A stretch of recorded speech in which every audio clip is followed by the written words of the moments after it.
All right, folks, here we are with the first chapter, which is going to be piece development, right? One of the most important strategical principles, and it's basically, a fundamental to chess, right? And it was one of the first, generally recognized and accepted, basically somewhat of a rule in chess, but let's call it principle.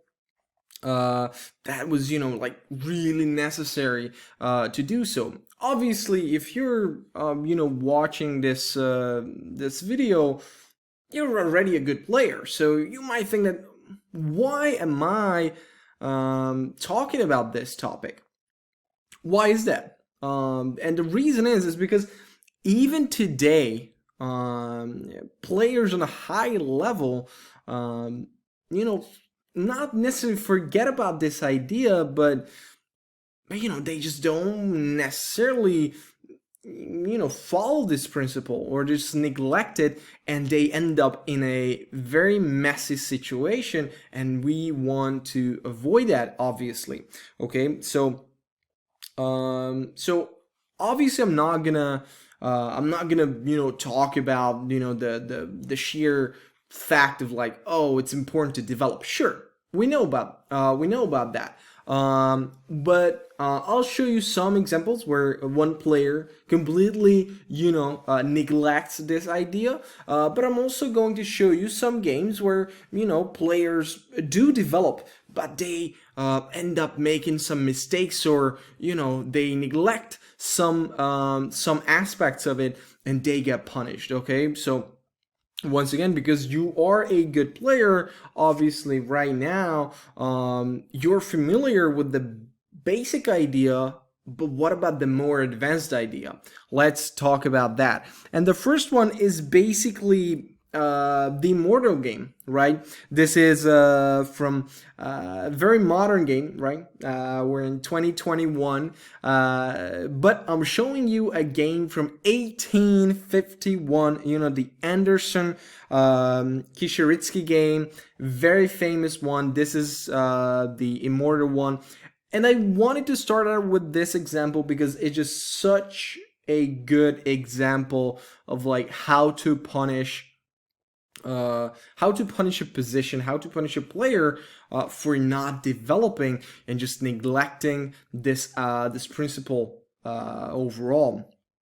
Okay, so here, this was the critical position in the game, and I would say this is a very good time to evaluate a little bit this position. I'm also gonna be, by the way, just a quick preview. I'm also gonna be doing a calculation course.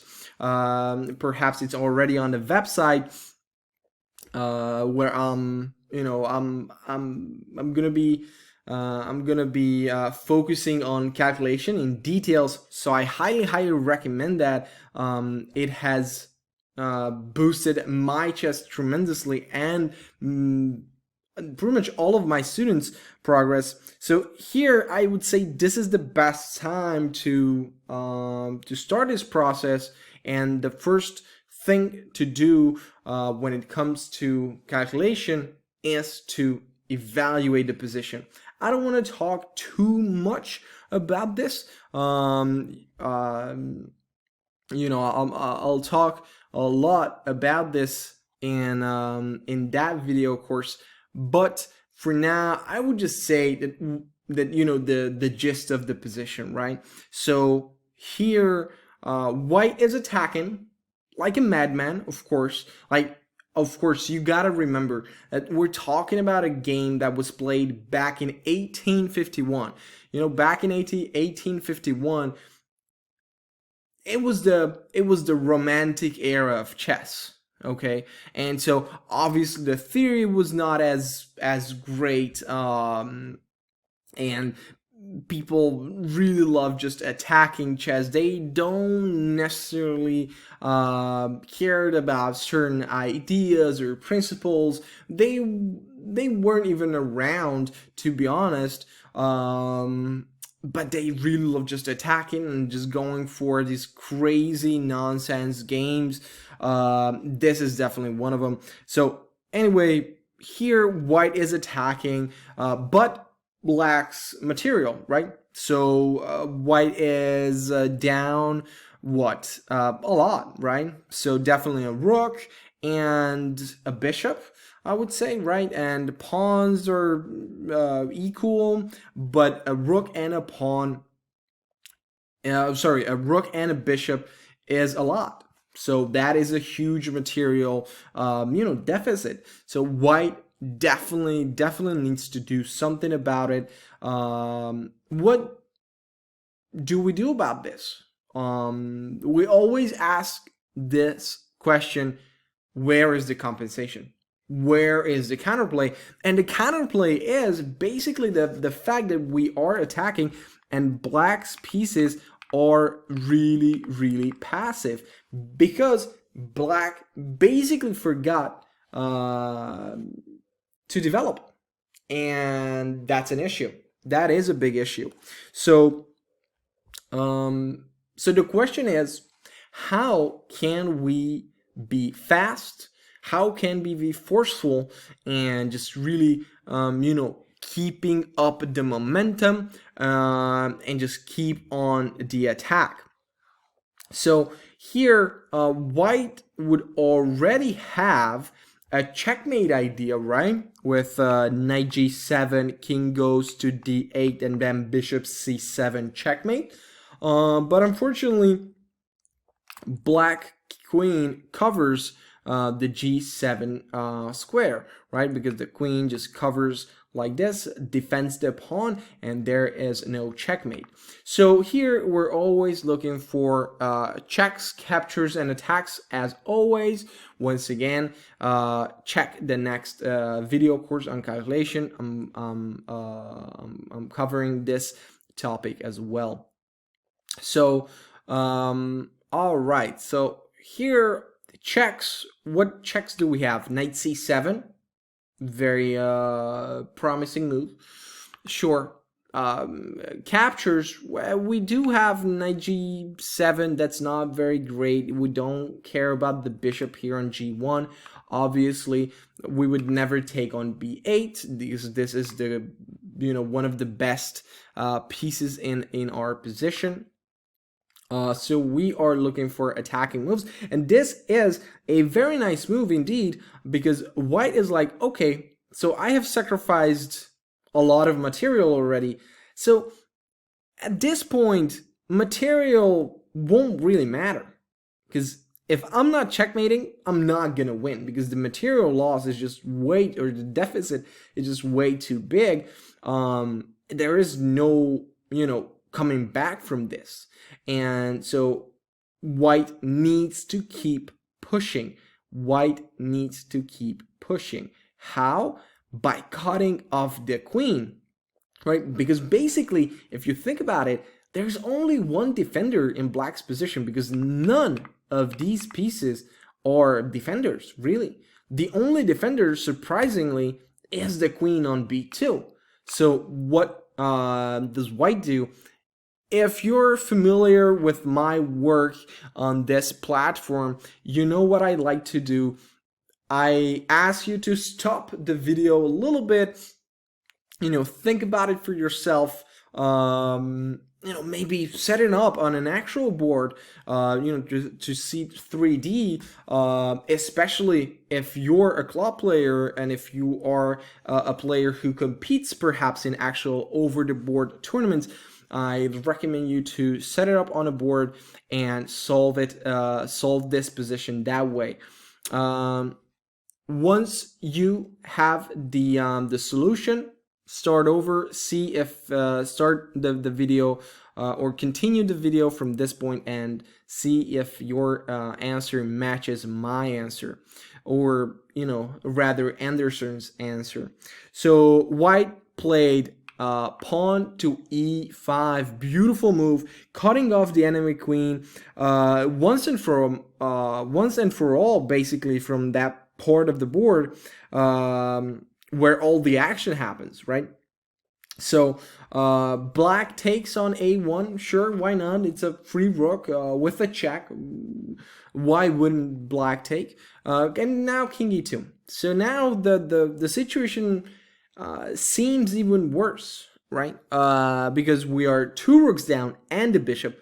But look, once again, the material doesn't really matter here because we're not coming back from that large deficit. So we need to give a checkmate here.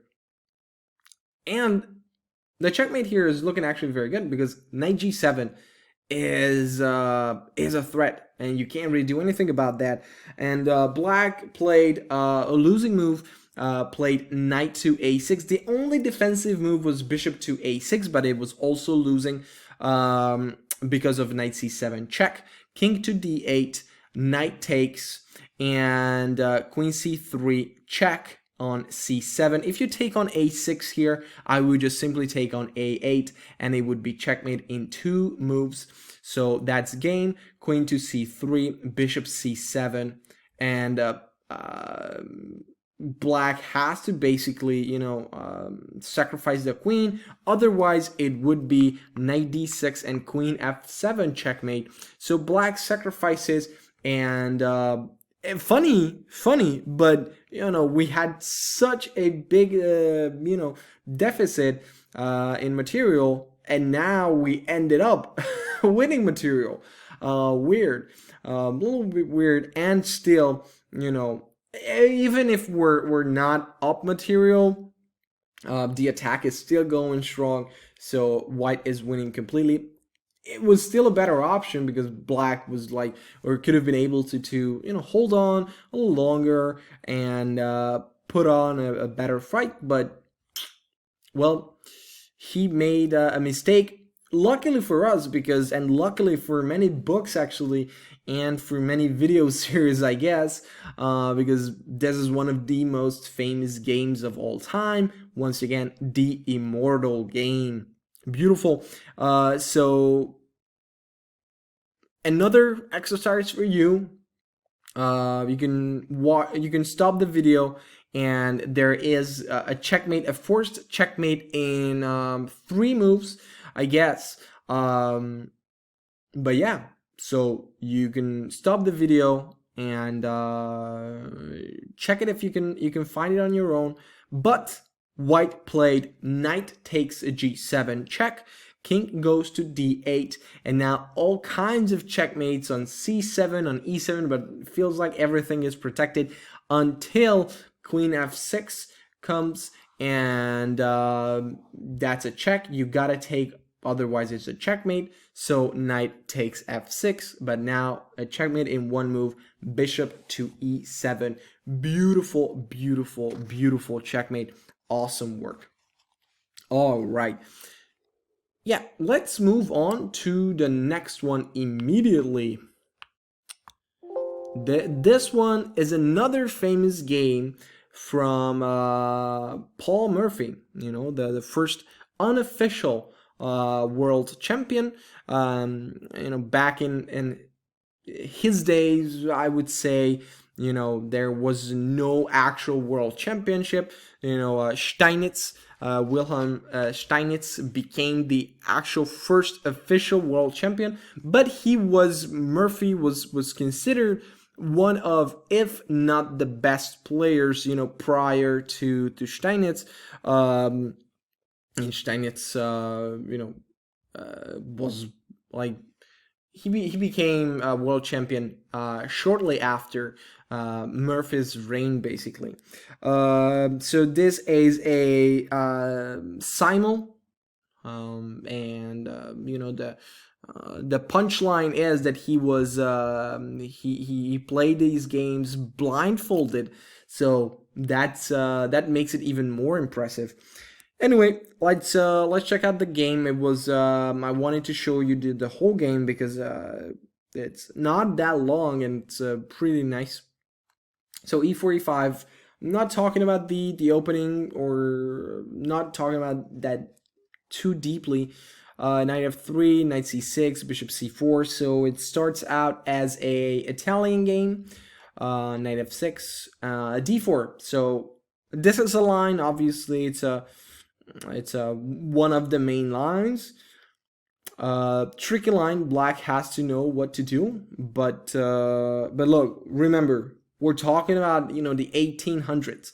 So opening theory was not that big. If they make a mistake, we can't really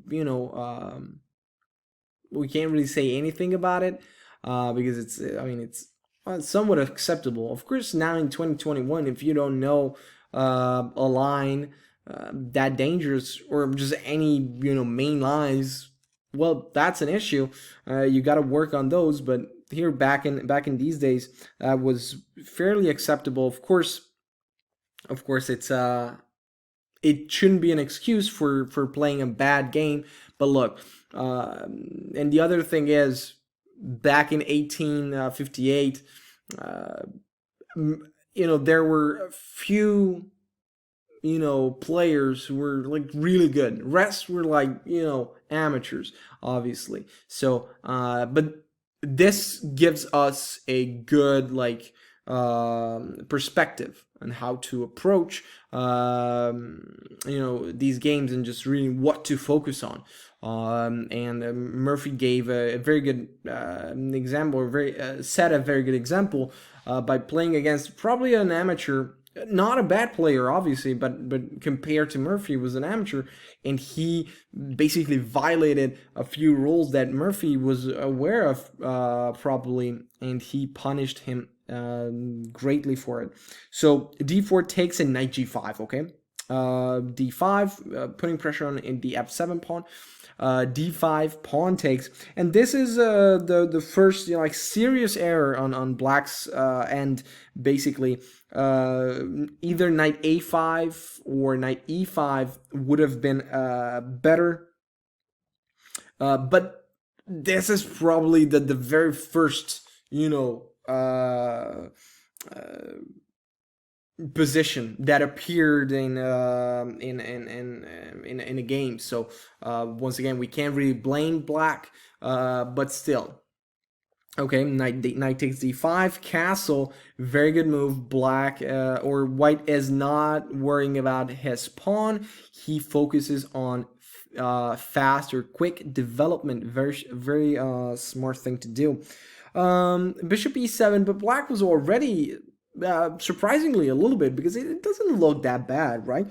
But it was already hard to suggest something for Black. Probably the best move would have been something like bishop e6. That would have defended the position a little better, but it wasn't really that great either.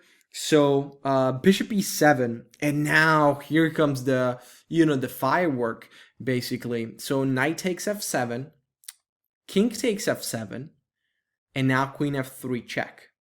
Okay, so it's a double attack, right? Against the king, against the knight. So if you want to protect both of them at the same time, you must play king to e6, but that is risky business. Sure, bishop f6 would have been a little safer, but look, I mean, that is like an obvious sign that, oh well, I messed that up, and so I have to play really passively, defensively. And it's not even that great in the first place. So I can totally understand Black for playing king to e6.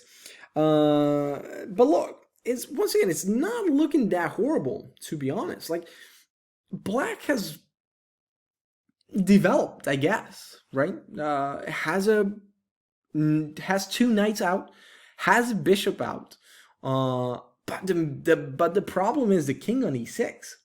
So here, sure, the material matters. I can't really say that the material doesn't matter, because material does matter here, but it's not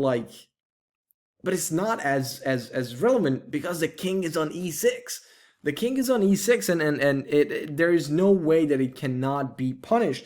And of course, it is punished by a direct attack.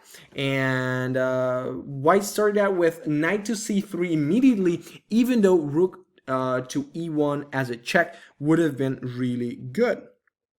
But yes, so we need, and that's the reason why I said material matter here, because black's king is horrible, but black is somewhat okay when it comes to development. Not that great, especially because of the king, but it's not that easy to actually continue the attack, because black is going to play something like knight e5, bishop f6, perhaps c6 even, if that's a possibility, and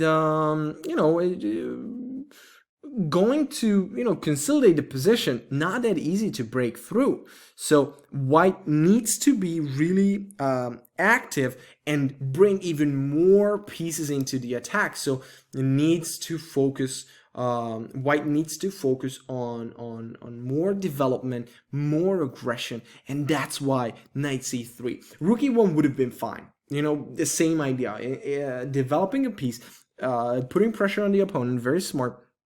But knight c3 was the same thing. It was just a move order difference, but so knight c3 had to be found, or had to be played. And so okay, so now everything is looking very good. Sure, 2 pieces down.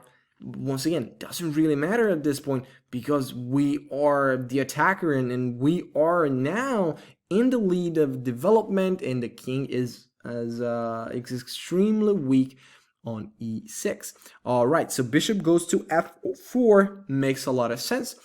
Bishop d6, putting more pressure on the pin. Sure, why not? Bishop to d6, and it's probably game over, if we're being real. So he could have played bishop f6, but it wouldn't have made a difference, to be honest. Like the pin on this diagonal.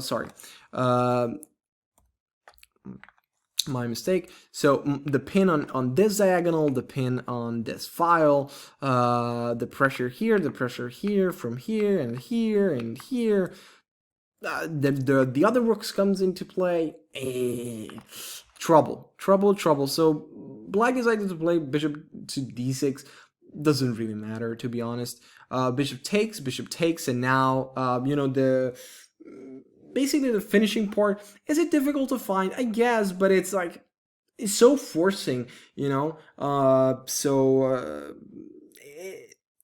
it's basically, the exchange sacrifice it turns out to be a gain, actually, for a short period of time, because what happened was basically we traded one piece for another piece, but that piece was super important, because that was the defender of the black's king. And I actually highly recommend you a video on YouTube. Actually, it's on YouTube. Kasparov analyzes one of his games. I think if you type Kasparov analysis, I think it was against Karpov. That was just such a great way that he explained this. Like, it's all about time. It's not necessarily material. Sure, when I'm going to once again cover this in calculation, so look out for that one. But look, this is important. So I didn't necessarily sacrifice a rook for a bishop.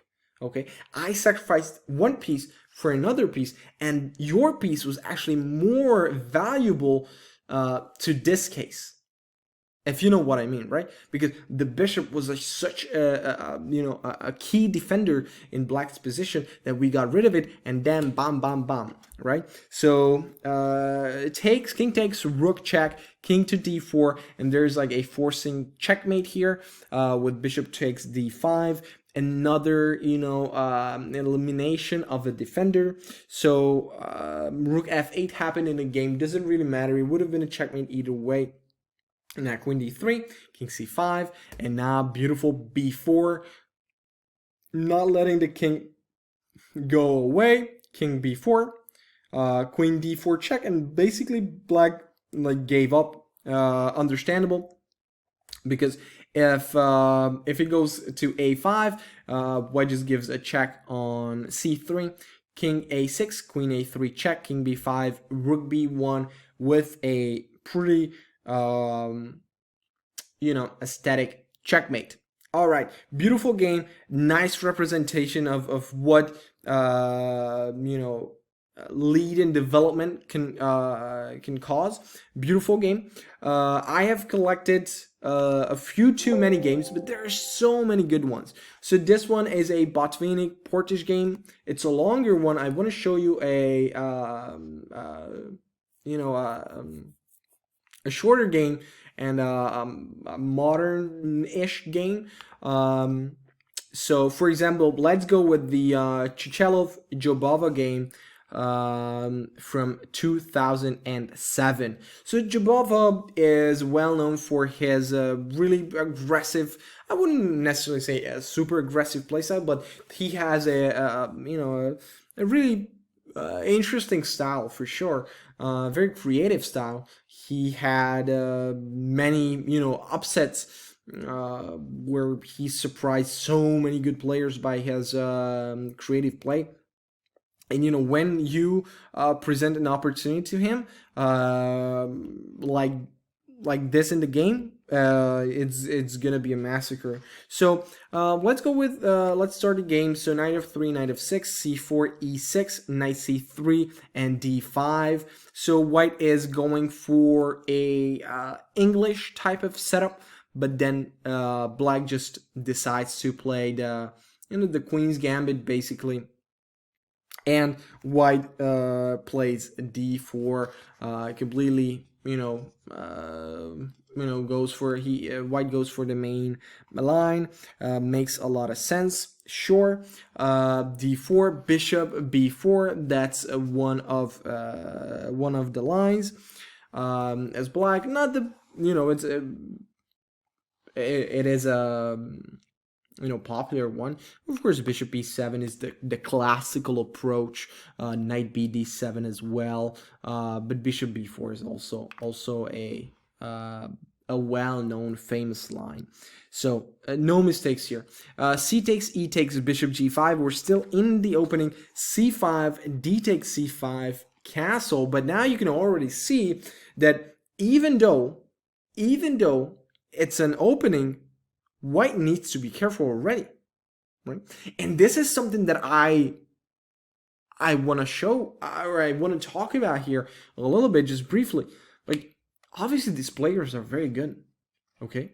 So that's why I'm and of course, once again, as I said earlier, you're a good player. I don't have to talk about you have to develop your pieces and then castle and occupy the center, even though I'm gonna be cover the center and pawns in the center and whatnot, but here, even though white is a good player and doing the basic developing moves, white still kind of neglects it. And the next move is gonna be a good preview of oh, this can be nasty actually, because white plays a3 rooks not this one, after this one. So rook c1, bishop e6, and a3. Okay, so e3 probably would have been better actually. Okay, just actually finishing development as quickly as possible. That was important actually. Knight c6, a3 perhaps now, takes, and maybe knight takes d5. Maybe go for this line if white wants to. But then just quickly bishop e2 and castle, or bishop d3, whatever. Just finish that development. I'm not saying you cannot go for these fancier ways, but just be careful, because if you're neglecting, maybe you do achieve something, but think about what can happen to you. And I think this is why a really good game, because even though white is playing natural moves, he gets punished so hard. So a3, bishop takes c5, and here this is, see, like white went on the wrong track already.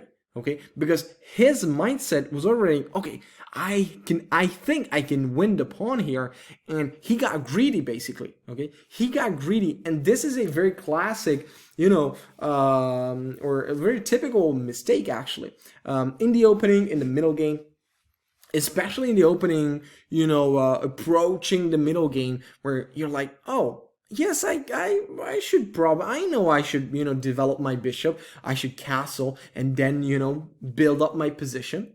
But like, hey, perhaps I can win material here. And this, once again, not saying that you shouldn't do it, and it depends on the position. And I just want you to have that in back of your mind and saying like, can I actually do it? Can I be punished because I'm not developing? Because now you have this principle. Not that you don't know it, but sometimes we just forget about it because it becomes like so easy and so like natural. Yeah, I know I have to develop, and then you go ahead and just win a pawn like out of nowhere, and you don't even realize that your pieces are on the back rank and doing absolutely nothing. Great game, actually. Let me show you. So bishop f6, e3 was the move, okay? Now, let's say black goes back, and bishop e2, castle, and normal, totally, normal game, okay? But then white decides to take on f6. Queen takes, and now, of course, 95. Last moment, white should have played e3. In the last moment, it still could have been a playable position, okay? Still could have been a playable position. But no, white decides to go for knight takes d5, okay? And this like capture, turns out to be a decisive error, okay? So bishop takes, queen takes, and now knight to a6. Very, very nice move once again. Why? Because black knows what to do here. He was probably like, it was all part of his plan. I sacrificed the pawn. I don't care because I am in such a big lead in development. I'm going to be able to punish the opponent. That is crazy. That is super, super, super important. Okay, knight a6, so not taking on b2, not going back, and just focuses on development.